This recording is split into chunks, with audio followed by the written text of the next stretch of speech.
नागौर शहर के सोनी जी की बाड़ी स्थित अस्पताल में बेटी बचाओ बेटी पढ़ाओ अभियान के तहत 21 फरवरी से आगामी एक पखवाड़े तक सामान्य प्रसव निःशुल्क होगा तथा अस्पताल में बेटियों के जन्म पर उपहार भी दिए जाएंगे।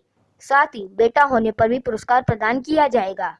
अस्पताल के निदेशक डॉक्टर हापूराम चौधरी ने रविवार को मीडिया को प्रेस वार्ता में जानकारी देते हुए बताया कि अस्पताल में सभी सरकारी योजनाओं का लाभ भी मरीजों को दिया जा रहा है। उन्होंने बताया कि अस्पताल में चिरंजीवी योजना में 511 मरीजों को IEPD में कैशलेस इलाज उपलब्ध करवाया गया। वहीं RGHS के तहत 2023 मरीजों को OPD का लाभ दिया गया है। वहीं IEPD में 135 मरीजों को लाभ दिया गया। मुख्यमंत्री चिरंजीवी योजना में कई इलाज शामिल नहीं होने पर उन्होंने राज्य सरकार से मांग की है कि महिलाओं के लिए बच्चेदानी के ऑपरेशन व सिजेरियन प्रसव व सामान्य प्रसव को भी निःशुल्क योजना में शामिल किया जाए, जिससे महिला मरीजों को लाभ मिलेगा। चौधरी ने बताया कि योजना का लाभ लेने के लिए जन आधार कार्ड व परिचय पत्र साथ में लाकर इलाज प्राप्त कर सकते हैं। उन्होंने बताया कि दूसरे लोगों के कार्ड लाकर कई लोग इलाज के लिए चिकित्सकों पर दबाव बनाते हैं, जबकि योजना का लाभ सही मरीज को ही दिया जाता है। उन्होंने बताया कि ये योजना हकीकत में जरूरतमंद मरीजों के लिए ही है। उन्होंने फर्जीवाड़े कर योजना में अनियमितता करने वालों के खिलाफ कार्रवाई की मांग की है। नमस्कार साथियों, महादेव हॉस्पिटल नागौर समय समय पर मीडिया के सहयोग से हमेशा नवाचारों में अग्रणी रहा है। इसी संदर्भ में हमने पूर्व में बेटी बचाओ बेटी पढ़ाओ अभियान के तहत नॉर्मल डिलीवरी सामान्य प्रसव को बेटी होने पर निःशुल्क किया था। उसी को आगे बढ़ाते हुए आगामी 21 फरवरी से लेके 15 दिन तक बेटी होने पर नॉर्मल डिलीवरी सामान्य प्रसव में बेटी होने पर मरीज और मरीज के अटेंडेंट से 1 रुपया नहीं लिया जाएगा। बेटी को कुछ पारितोषिक भी में हॉस्पिटल की तरफ से उपलब्ध करवाया जाएगा। इसी के साथ साथ बेटा होने पर भी जरूरतमंद को रियायत दी जाएगी उसके इलाज में। हॉस्पिटल मुख्यमंत्री चिरंजीवी योजना, RGHS Rajasthan government health system और ESI के तहत पहले से ही समय समय पर इलाज प्रोवाइड करवा रहा है।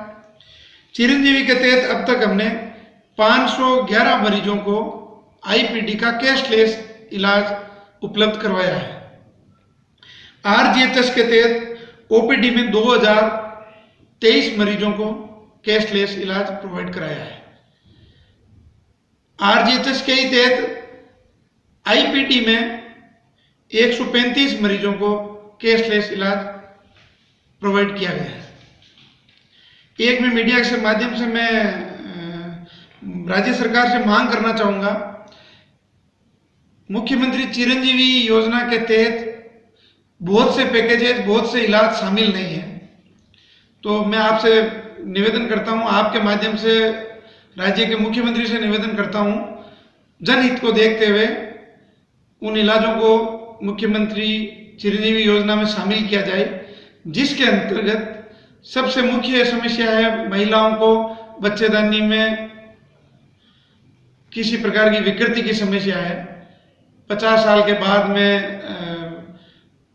मेनोपॉज के बाद में महिलाओं को बच्चेदानी से संबंधित समस्याओं से सामना करना पड़ता है। उसका इलाज चिरंजीवी के तहत निःशुल्क नहीं है। तो एक तो हिस्टेक्टोमी बोलते हैं उसको टेक्निकल भाषा में, बच्चेदानी का ऑपरेशन हिस्टेक्टोमी। सिजेरियन प्रसव भी मुख्यमंत्री चिरंजीवी योजना में शामिल नहीं है।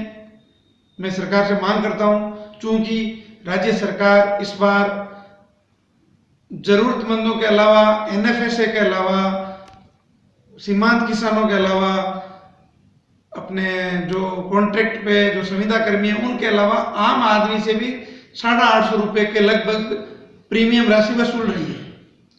तो ये आधी आबादी का हक भी है। महिलाओं के सम्मान के लिए मैं पुनः मांग करता हूं आदरणीय मुख्यमंत्री जी से कि मुख्यमंत्री चिरंजीवी योजना के तहत हिस्टेक्टोमी, सिजेरियन प्रसव और नॉर्मल प्रसव भी इसमें शामिल किया जाए, जिससे आम आदमी को लाभ मिलेगा और स्वास्थ्य क्षेत्र में निजी सेक्टर भी मजबूत होगा।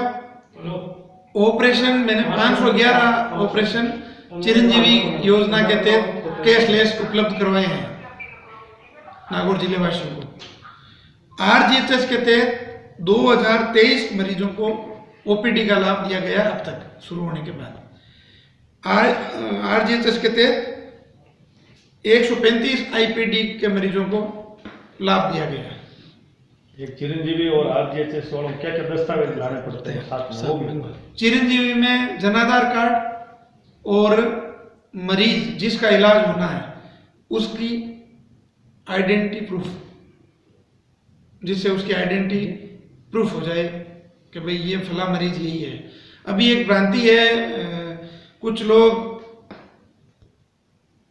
दूसरों का कार्ड लाते हैं, इसमें ये कर दो वो कर दो, ये भी एक दबाव बनाने की कोशिश करते हैं। मैं उसको फेस कर रहा हूँ, तो मैं आपके माध्यम से निवेदन करूंगा आम जनता से कि गलत मतलब दूसरे आई कार्ड पे किसी और के इलाज के लिए निजी चिकित्सालयों को या कहीं मतलब उन पे दबाव नहीं बनाएं। कई लोग ये भी आते हैं कि आप अपन आधे आधे कर लेते हैं, ये कर लेते हैं वो कर लेते हैं। तो मैं पुनः आपसे निवेदन करता हूँ इसमें भी आप जागरूकता फैलें। ये बहुत पवित्र योजनाएं हैं, दोनों तीनों लोगों के स्वास्थ्य को लेके बहुत महत्वपूर्ण योजनाएं हैं। अगर इनमें इस तरह के गलत दबाव लोग डालेंगे तो लोग फर्जीवाड़ा करेंगे तो बहुत उसके समाज को लोगों को और बहुत नुकसान उठाना होगा। नहीं, ऐसे डॉक्टर साहब जैसे कोई कार्ड ला करके डॉक्टर को निजी चिकित्सालय में प्रलोभन देते हैं, उसको कहते हैं कि भाई जैसे राशि ऐसे, उसके लिए मैं राज्य सरकार से निवेदन करता हूँ जो प्रलोभन के लिए दबाव बनाता है उसके खिलाफ कार्रवाई का कोई प्रोविजन उसमें होना चाहिए योजना में। कार्रवाई सपोज करो आपने मेरे पे दबाव डाला, ये कर दो डॉक्टर साहब ये कर दो, अब मैं प्रलोभन में आ गया, अब मैं आपकी शिकायत कहाँ करूँ? मैं आपको समझा के भेजता हूँ, ये मैं करता नहीं हूँ, ये तो मेरी नैतिकता हुई या ये हुई। लेकिन राज्य सरकार को भी इसके लिए है कि कोई न तो प्रलोभन देवे न निजी चिकित्सालय पर ऐसा दबाव डाले। ऐसा बहुत से लोग हैं, अपन नाम भी नहीं लेना चाहेंगे, अपन ऐसा होता रहता है सामान्य जीवन में। तो ये भी एक आपसे मैं पुनः अनुरोध करूंगा, आप इन योजनाओं का प्रचार प्रसार करते समय लोगों को इसके प्रति भी जागरूक करेंगे, भाई गलत को आप प्रश्रय नहीं दें। बहुत बहुत धन्यवाद।